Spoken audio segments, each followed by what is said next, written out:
What's up, guys? It's the newest edition of the DC Defender Show. A tough one this weekend. I hope you had a great Easter. I'm with my man, Alex. Alex, how are you? I'm hanging tough, Webb. How are you? Let's just hit the music. All right, man.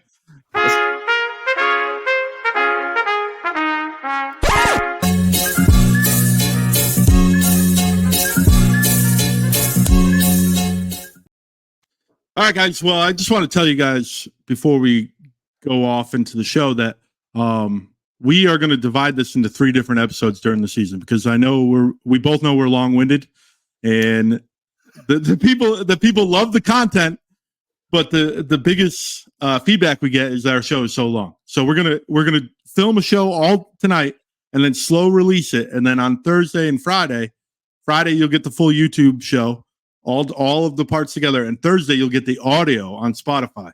So I know we have a lot of listeners that want to just listen to audio. Maybe we're just not visually appeasing, but I just want to let everyone know. But Alex, I call it the Alamo debacle, week 1.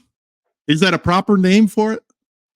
I think that's pretty kind. It was not at all what we expected. And I think first things first, obvious San Antonio is a much improved team from last year, and you have to give them a lot of credit. They were very good on defense. Offensively, they did a great job keeping us off balance. Their quarterback for his first start executed like he had been, in the NFL as a longtime starter. They certainly, in my opinion, were the better team yesterday. So with that, give them all the credit. I think there's a lot for us to clean up, and we'll get into it more. But they say that you make your best. Hopefully, good coaches, good players make the biggest jump and improvement from game 1 to game 2. So at least now we know where we are, and we can work to start getting back to that level that these players expect and the fans expect. So we just released our power rankings. Everyone votes on it in the United Football Media. We're ranked 7. Properly ranked or not properly ranked? Because I ranked them higher. I'm going to be honest with you. I ranked them 5th. I thought everything is fixable. I thought there weren't long-term issues.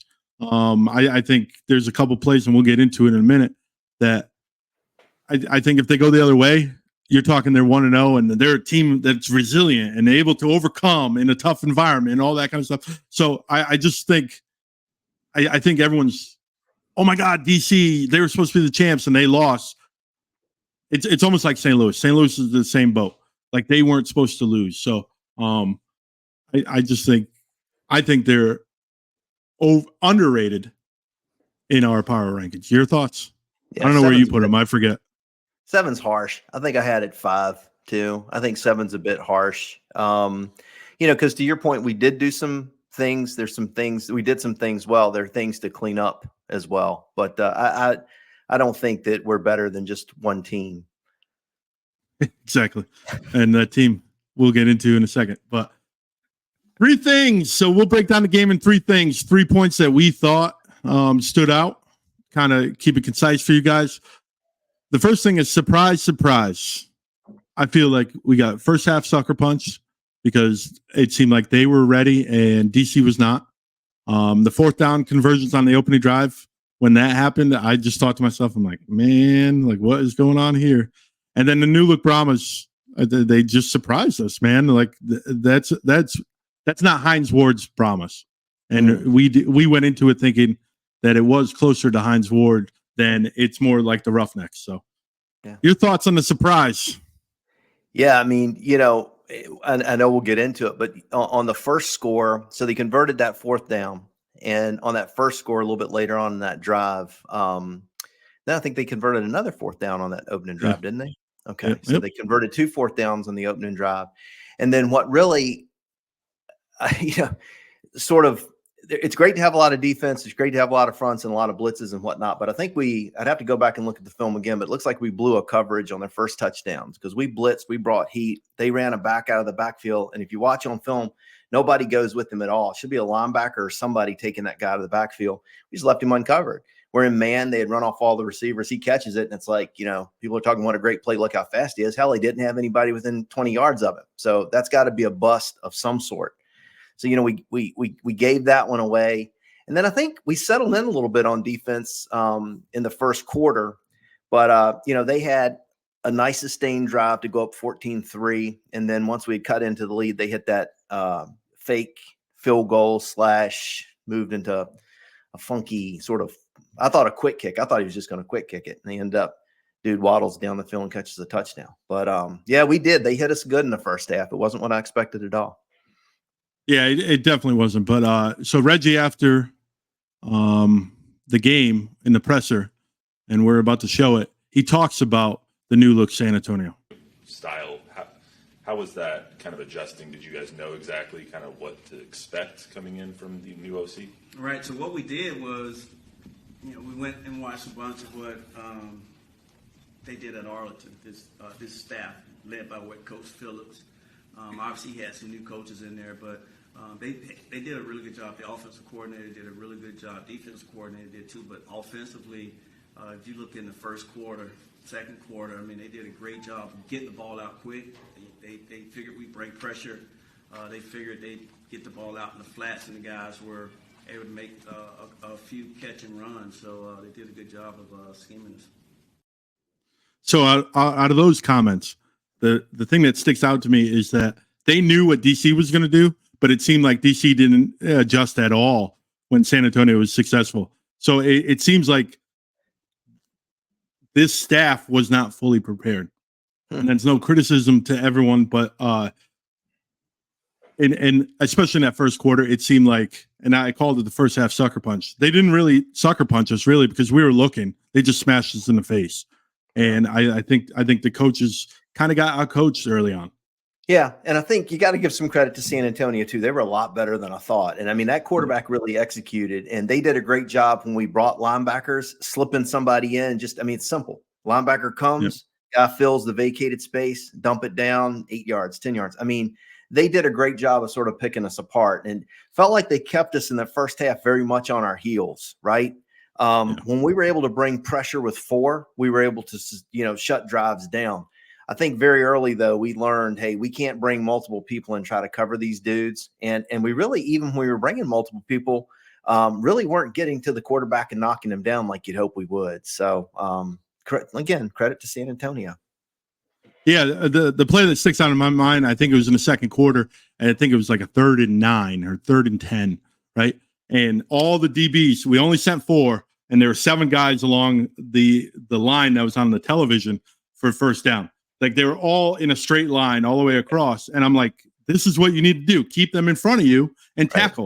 Right. And we talked about it on the previous show. Like they're going to make the quick little dump passes, but you can't be super aggressive where if you make a bad move, they're gone because you're limited in how many guys you have. So surprise, surprise. We'll get them again. We'll see them again. Number 2, pedal to the metal. It kind of goes along with that. We settled for field goals in early on in the first half, obviously. Not adjusting the defense in the first half. We just talked about that. And then the trick plays versus field goal tries. It seemed like they were like, hey, we're going to go win this game. And the defenders were more like, we're not going to lose this game. And I think that was the difference, especially in the first half. And that's fair. I'm going to come at it from the old school. So all you old dudes watching will probably identify with this. But the first coach I ever worked for at Hampton-Sydney College was offensive coordinator at Virginia Military for years, back when they were Division I and playing all the big Virginia schools. So he was the first head coach I worked for. And his rule was get all you can get in the first half. So if you're down there and you can get 3, you take the 3. You take the 3 every time so you're not chasing those points later in the game. Same thing with extra points, always take the 1. So get all you can get. So what Barlow and those guys were doing, they had to know going up against that defense, points at a premium. So if we get down into scoring position, we're going to take the 3.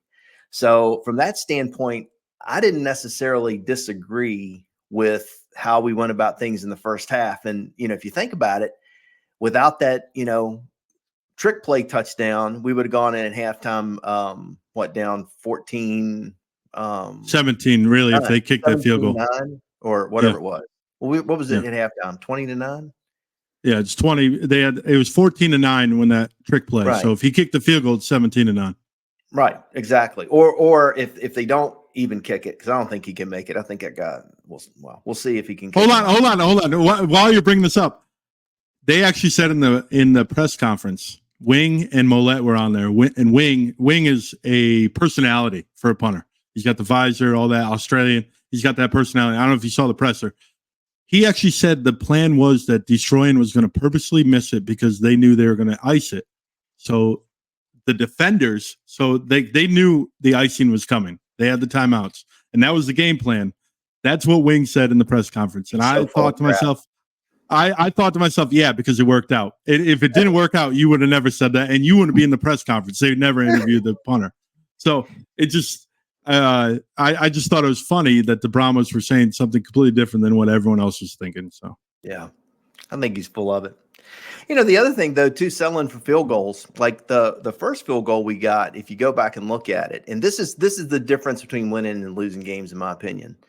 We throw a ball out in the flat, check down route, and the running back catches the ball and runs up the field, and instead of finishing the run, steps out of bounds 2 yards behind the sticks. And that happened a couple of times, and it's the same guy. And you wonder, when do you put your foot in the ground and cut, or when do you put your shoulder down and finish your run? Because then what ends up happening is, we don't get the first down. We end up settling for a field goal. We get the first down there. Not saying he would have, but I mean, I get tired of watching these guys running out of bounds like 2 yards short of the sticks. And I saw that a couple times yesterday. That troubled me. I want running backs forward lean, finish the run, punish guys. Maybe he was told, get out of bounds, don't take unnecessary hits. But I'm not a fan of stepping out 2 yards before the marker. We need first downs. So after the game, Barlow answered a question about the pedal to the metal. Hey, Coach, and can you talk to me about some like the field goal attempts? I know you all kind of had a chance to maybe go for it, maybe fourth and short. You decided to kick the field goal. Is that like just your coaching philosophy? Is that the analytics? Yeah, it had more to do with we need points, because at the time we couldn't stop them, right? So it's like, well, and it's always, right, your players, they want to go for it, right? They want to go for it, and obviously you can be talked into a few of those. But for me, it was just about, they've had a lot of success moving the ball on us. We hadn't really scored any points, so it's like, well, let's take the points early on, and then if we find ourselves in those type situations later, then we can be a little bit more aggressive. But without taking the points initially, who knows if we would have been able to convert those, fourth and shorts or whatever. We all, offensively we'd think, hey, we can get that, but they, they showed that they was really physical and really good. So, but it's a process. It's all about continuing to learn our team, continue to learn what we're really good at, and maybe in the future we'll have a chance to go for a few of those. Can I say something really quick, Webb? I swear to God, I hadn't seen that clip. So anybody that watches and heard my comments before Coach Barlow's comments, I had not seen his comments, but I could not agree with him more. Well, I agree, but I also think it's a mindset. I think there's a mindset the Brahmas were like, we're going to get this win, and I think him settling for field goals, you already gave up a touchdown. I'm not just talking the first drive where like you're just trying to match. I'm saying you went 3 and out, right? The first drive, but I'm saying the second scoring drive, like you could have. I just feel like the team didn't have a punch. Like they like San Antonio hit them, and they were like, we don't know what to do. We're not, and it goes to your whole thing with guys getting out of bounds, not fighting for that yard. It just felt like something was off the entire time. It was almost like, I hate to say it, but almost like a softer game from us. So we ran 62 total plays, 13 rushes the entire game. And if you go back and look at the first possession, 3rd down and 1, and we sling the ball out on the side and they tackle us for like a half-yard loss or something, you think 3rd and 1 right there. I mean, what a great time to go 2 tights, double flanker, and just pound at them and see what we can do. The only thing I can figure is that coming into this game, and these coaches are with these players every day, so they know more than we do. Did they feel like their offensive line couldn't handle the front 7 of San Antonio? Because I feel like we never really gave the chance at all to the running game. And early in the game on 3rd and 1, when you feel you have to sling one out into the flat like that. Yeah. Talking about the offensive line, 3 things. The third one, the Jean Delance meltdown. So he got a penalty on the first. Kiki got a touchdown. Yeah, I believe it was second quarter, and it was called back for an ineligible receiver. Or maybe it was the end of the first. He was 6 yards down the field. Dean Blandino on TV was like, "Hey, if it was closer to 4 yards, the ref's not going to call that. The rule is 3." He was 6 yards. It was apparent that he was not near the offensive line at all, where he's supposed to be. That gets called back. We settle for a field goal. Then Kiki scores another touchdown, and you're about to tie the game. You're about to go for the tie. It's 20-18 with that touchdown.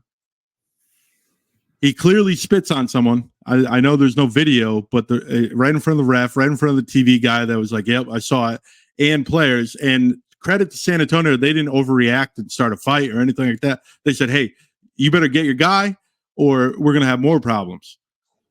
So they eject him, which is not that big of a deal if that was all. But on the same play, while they're figuring all that spitting out, the penalty, Wade Phillips with the super challenge, which, by the way, I love the rule, even though it did not work in the way. I love the rule that you get one challenge since they're always watching. You get one challenge all the time, and it could be on anything. False start, like this case, right? So now it's a false start, so the play doesn't count, and you got the 15-yard penalty, and all of a sudden you're going from tying the game up almost, or about to tie the game up, to you got a second and goal from the 25 or whatever it was.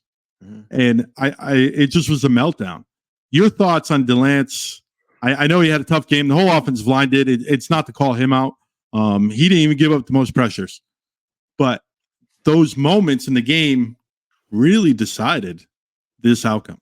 I think if he's not down the field, we're scoring a touchdown. Now we just punched him back in the mouth. Nope, we're settling for a 40-yard field goal, right? Yeah.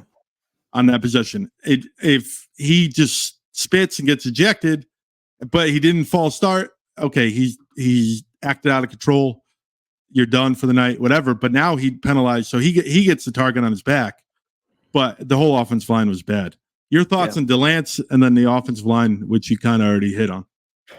I just think it was the downfield on Delance. I mean, he was downfield and it negated a touchdown. So that can happen though early in the game or early in the season. He just got his signals crossed and ended up being downfield. I will say one thing on that touchdown. They had Tiamu roll and he kind of threw back for the touchdown. I don't like our offense with that half roll at all because it's taking the defense. You're not spreading the field. You're narrowing the field to like half of the field when he rolls out like that. And that was the only play that half roll worked the entire game. They ran it 4 or 5 other times where they rolled him out and nothing. He was throwing it away. But back to Delance, the false starts, you could even say, the guy over him was pretty quick. The call that took away the touchdown with they got it right. I mean, he did his kick step early. He was back. He moved early. They got the call right. But to spit on somebody is just an absolutely bonehead play, period. You can't do that. I mean, he's a pro, and you can't do that kind of stuff. You put yourself above the team when you do something that dumb. You have between the whistles, if you got a problem with the guy in front of you, he was pretty much, San Antonio kicked their butt up front. If you got a problem with him, do it between the whistles or even at the echo of the whistle. What spitting on somebody accomplishes absolutely nothing. And it absolutely, the kickstart would have taken it away anyway. And I have more thoughts on that drive too, because that drive was the killer. But he's a pro. He's getting paid to play. You got to have more discipline than that. I don't care how ticked off you get. But to spit on somebody is just absolutely unacceptable, period. And that was very disappointing. I'd have rather he gotten a late hit, thrown a punch, whatever. But spitting on somebody is about as gutless as you can get. I'm sorry. I agree 100%. Where do you want to go from there, Alex? I see you're heated. I got all red in the face. And then, then we have, while I'm at it, we struggled up. But we knew coming in, San Antonio was going to be a handful up front. We knew they would be good, and we talked about it. If you think about our offensive line, we lost 2 of our 5 guys, right? That's 40% of your offensive line. So it's going to take a while for these guys to gel, and I'm sure that they'll get it together. But, even with the bonehead plays, we have a chance there to get points and make it 20-15, not 20-12. And I know Jordan got hurt and he comes in, but that was the other thing that really bugged me. You can't make that throw. I mean, the throw in the flat, they picked off and took it back. You're taught from little league to JV to whatever down there. I don't like throwing in the flats anyway. It's tighter. Everything's tighter down there in the red zone. And if you miss like he missed, you saw exactly what happens. If you make that throw, you better put it in the stands if you miss. And I just think it was a long throw across the field. He missed, and that was it. I mean, we get points there. It's 20-15. We still have about 7 minutes to go, under 7 minutes to go. You play defense, you get the ball back. Now you're playing to win, and now you're looking to go 1-0. And I bet you if you ask Jordan, he'd say, I should have never made that throw. As a matter of fact, down in the red zone and when you get close, I'd never thrown I hate throwing in the flats. It's so absolutely risky. And when you miss like that, we see the results. So that was a disaster drive and part of the meltdown in the fourth period. Exactly. Sorry. All right. So that was segment 1. Feel good? I'm ready to do segment 2. I need to listen. We will get better. This team will get better. They're too well coached. They have too many good players. We made too many mistakes against the team that, quite frankly, surprised us. They're better than we thought we were. And it's easy. It just feels like, though, at times we may have let them off the hook. We weren't at our best yesterday, but hopefully when we see them against Houston, we will be. So, all right, that's segment 1.